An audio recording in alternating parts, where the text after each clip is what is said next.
Hey everyone, it's Pierre with Overview Property Inspection. So today I'm doing a multi-family building and I'm actually on the roof. So this is a 9-unit, brand new.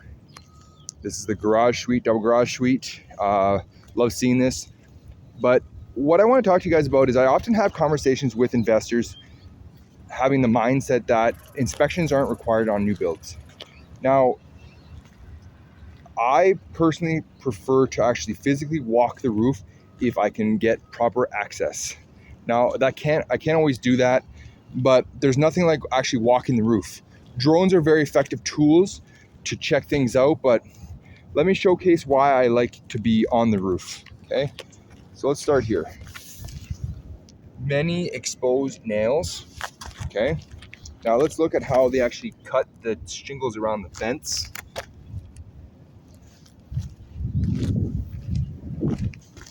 Let's see, overcuts everywhere,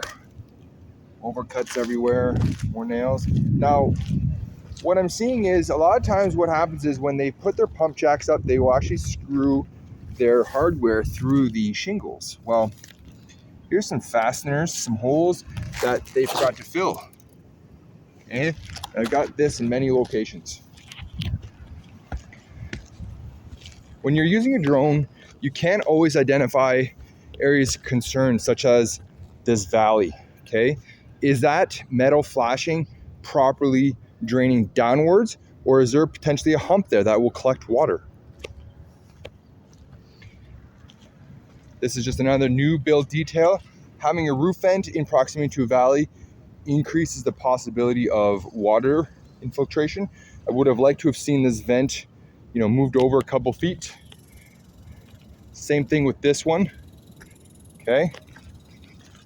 Now, as you can see, we've got the electrical mast that's coming off the alley, and then they've got a post here. So a couple things regarding how they've detailed this is you always want to make sure that you've got proper shingle. You always want to make sure that the capping is always installed in a shingled manner so that you can't get water, at some of these joints. Now, pretty minor in the grand scheme of things, but what I've got most concerns is as the water comes down the roof line, it's going to shed around this post, okay, and then go around here. Well, here's the thing. Look at the front side of where the metal boot is. It's on top of this head flashing. This is completely wrong, which will allow water to infiltrate the attic potentially. Okay, if you look at this, not properly secured. So this is why I think people need to be more educated regarding new builds, because everyone thinks it's new, I've got no concerns. Well, that couldn't be further from the truth. So if you want to have someone that is gonna do their best to look after your investments or do your inspection, reach out to Overview Property Inspection, guys. I look forward to chatting with you. Enjoy your day.